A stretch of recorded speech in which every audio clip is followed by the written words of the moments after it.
Welcome back to another issue of Bingo Topics. We're going to cover a myriad of things connected to the Philadelphia Eagles, for all the way from the 4 viable starting spots that are open for competition to the ranking of the pass rush, because we did take some losses with the retirement, but made some additions as well, and some key keeps.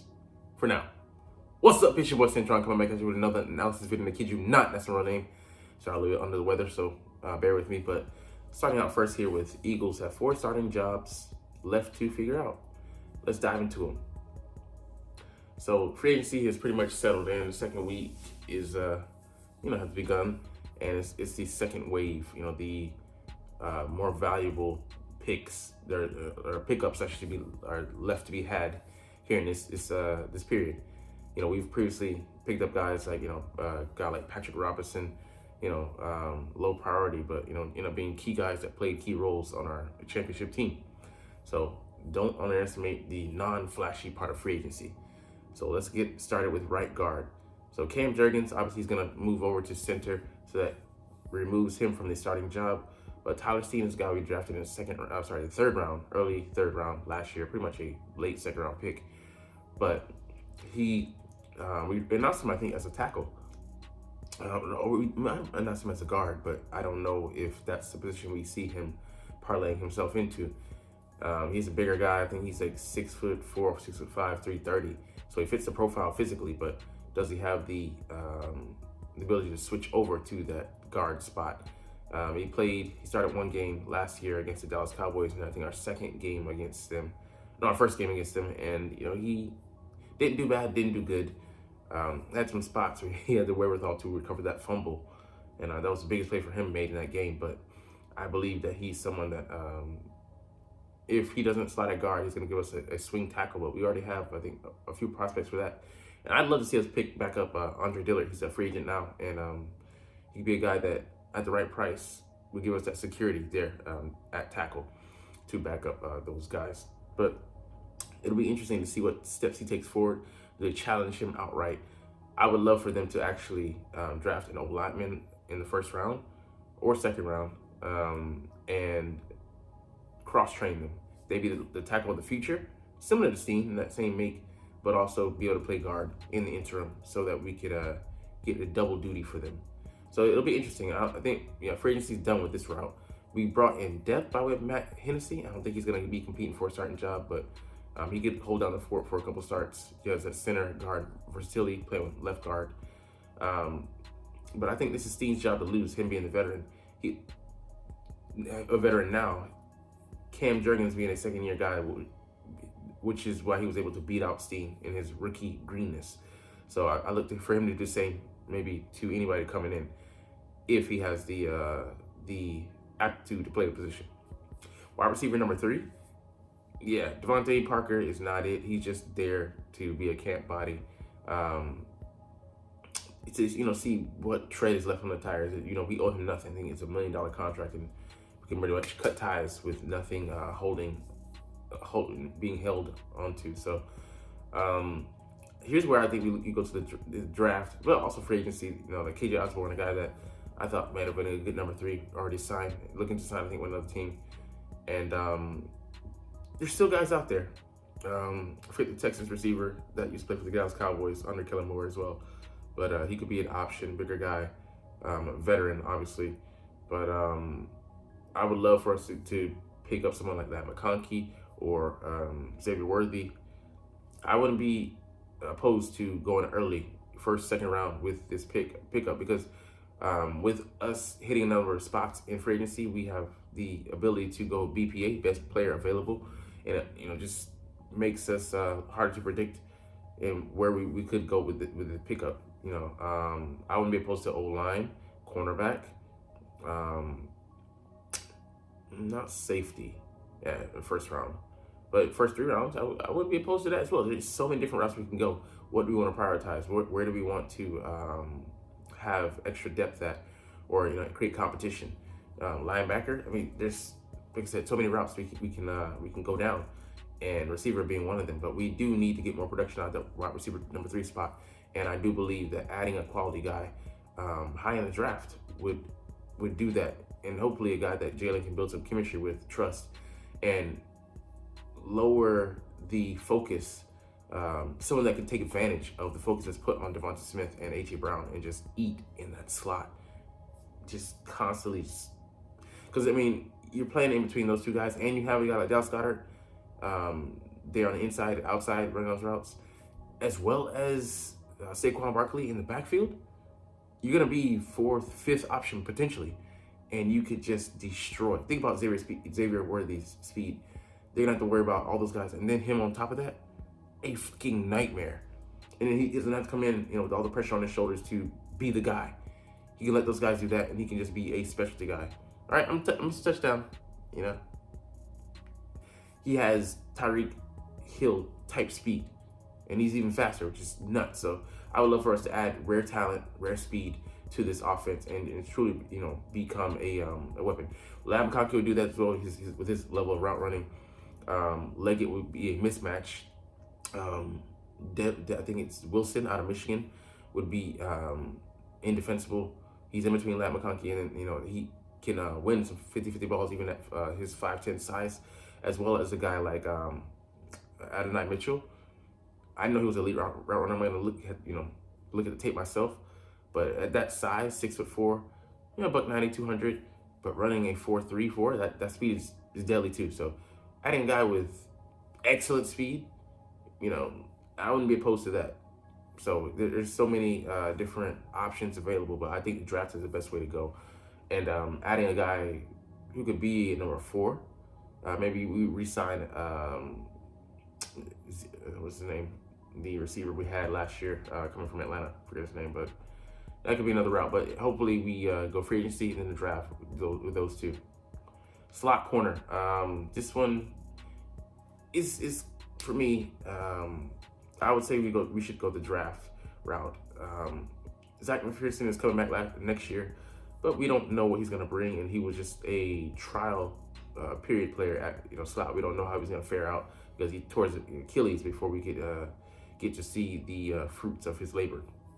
That being said, Chauncey can moonlight there, but if we get another a slot corner who can really play that position, that will give so much versatility and be able to move these guys like chess pieces. And in the mold of it, Chiefs defense, like Steve Spagnuolo, we want to be able to have these guys be able to play multiple roles. I think we'll be even more versatile than they are. And Vic Fangio will be the perfect coordinator to be able to use those pieces as weapons of mass destruction. But let's just say we got a guy out of, I wouldn't be opposed to going DB high.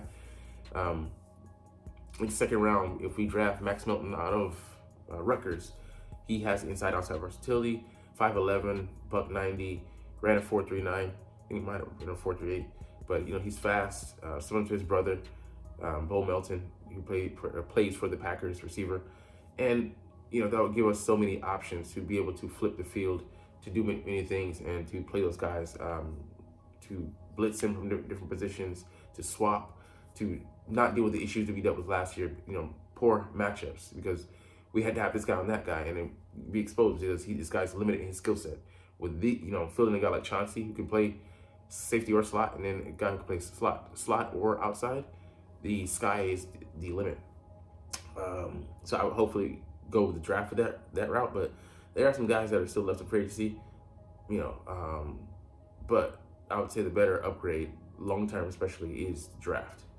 Outside corner, there was a guy I wanted in Fuller. He already signed. I forget who he signed with, but he's gone. He had that inside-outside versatility as well.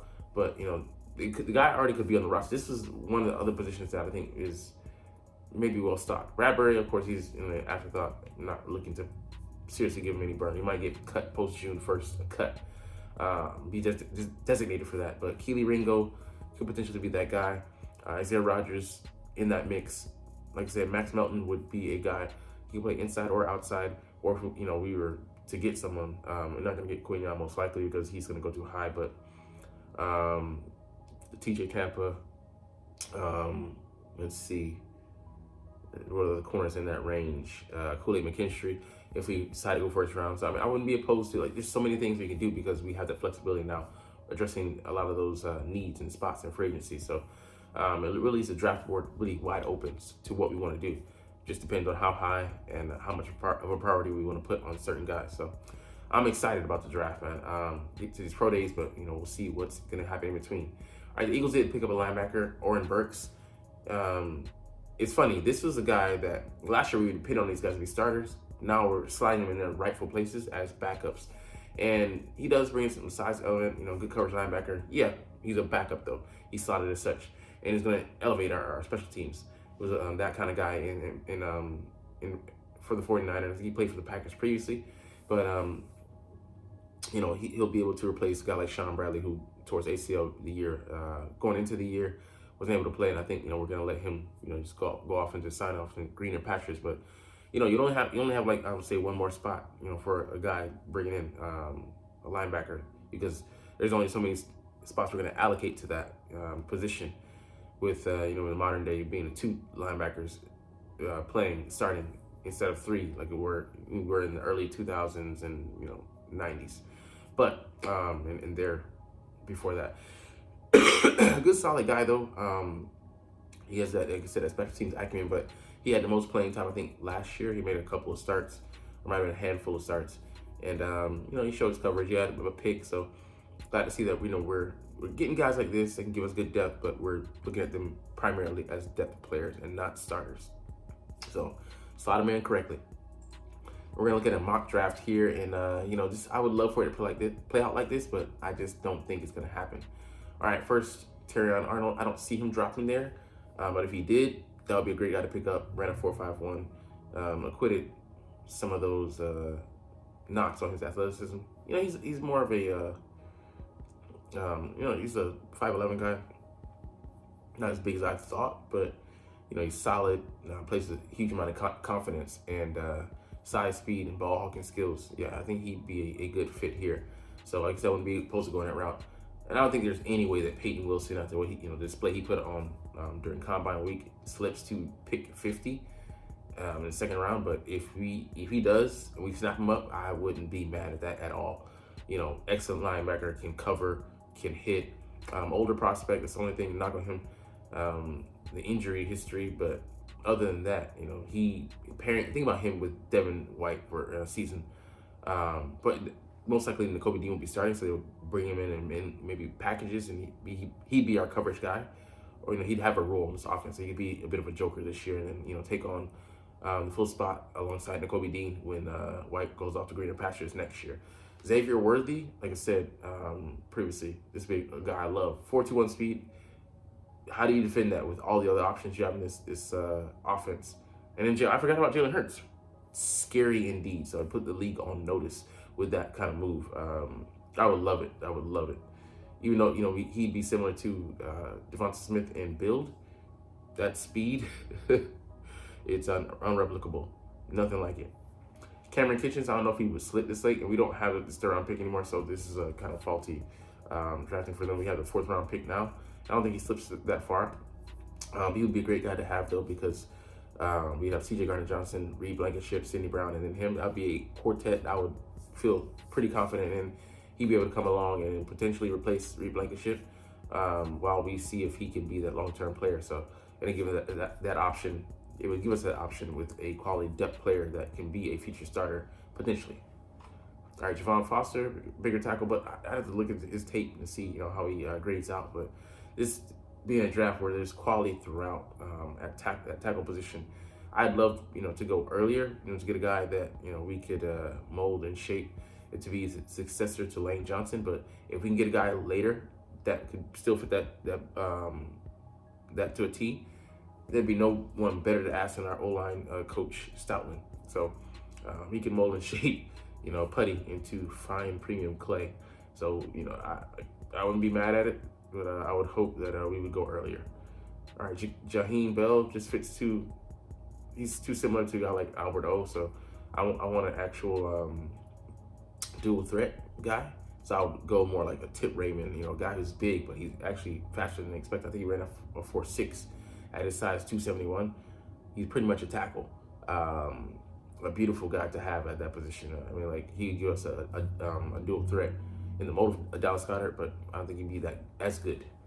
Kamani Vidal, I wouldn't be mad at it. He's a compact little tank. Reminds you of Boston Scott, of can't remember his name, Darren Sproles. He's like 5'5" or 6 or 7, 213, just speedy guy. Ran a 4.46 at the combine, and he's compactly built, so it's hard to get his get down and get his hands on, corral him. So we a value pick, but I would actually prefer a guy named Garendo. Size and the speed, faster than this guy, and much bigger. So yeah, but we do need a back, so it'll be interesting to see which route we go with that. And then Jalen Green, edge rusher out of James Madison. Don't know anything about him, to be honest, but good production, 15.5 sacks, speed guy. We need to add depth to our pass rushing arsenal because Brandon Graham's gonna retire after this year, and then one of our guys, Sweat. I mean, he downsized on his contract, but nothing, not safe until season starts, and then even then you have until the bye week. Or sorry, the trade deadline. So him or Hassan could still be moved, and we need to start building up for the future. And while Jalen's on this huge contract, we're gonna have to draft guys to bring in on the affordable end of the deal. So we'll see how that shakes out, but it could be an interesting pickup in the 6th round. All right, I think we have more picks than that though, but I don't know. All right, and last thing we're gonna do here is size up the pass rush ranking for the Eagles here. So they have us in at 6th out of 10. So we picked up Bryce Huff and Devin White, and we lost Richard Cox, but we retained Josh Sweat for now, Hassan Reddick for now, Jalen Carter, and Brandon Graham for this year. So we still have a good complement, and you don't include guys like Jordan Davis, but he's a pretty good guy to rush the passer. Well, he was early on until he just got tired, flattened out. Got to work on that conditioning, big fella. But it's crazy that we crashed out last year, but we still have the potential with all these guys in here. Double-digit guy in the past, double-digit guy in the past. Was on that trajectory until he cooled off. In the past, he was that guy. This year, he was that guy, and never has been that guy, but he's had a number of sacks. And this, for me, could be the key. Having a guy that's second level that can rush the passer, and you don't know where they're coming from. We could have, teams in a flummox because they're like, okay, Mike is coming. But then the guys coming out the slot corner. So there's so much versatility we can throw at the opposing team, everything but the kitchen sink. And truly be unpredictable. I mean, there's so many compliments. They really are giving Vic Fangio a lot of things to work with here, and I love it. So I think he'll be able to scheme up some stuff, him being a veteran defensive coordinator and all. So I love the potential that we do have. And, Josh Sweat and Hassan Reddick did combine for 17.5 sacks last year. Like I said, they did take a precipitous dip. But that being said, like a guy like White, he gets to the quarterback, so well, 23 sacks in 5 years. And he can be that wild card, the Joker. One of the many, with Chauncey Gardner, like a guy like if you got Max Melton, be able to throw so many, fastballs, curveballs, sliders, corkscrews, whatever you want in the arsenal. Whatever kind of pitch, you want us to throw, we've got it in the arsenal. So I would love to see, I would love to see how this shakes out for the Eagles in the offseason, how it'll be forming up. It's repeating myself at this point, but we're gonna get up out of here. But I love making these videos, and I love talking about the Eagles. Sorry for the dead pause, just tired and not completely healthy. But anyways, like I said, we're gonna chunk the deuces. But as always, it's fly Eagles fly, and let's motherfucking go. Like, comment, share, and subscribe if you like. Thanks for watching. Check me out at Cintron Anime, Cintron Life, or Cintron Laughs, or other social media.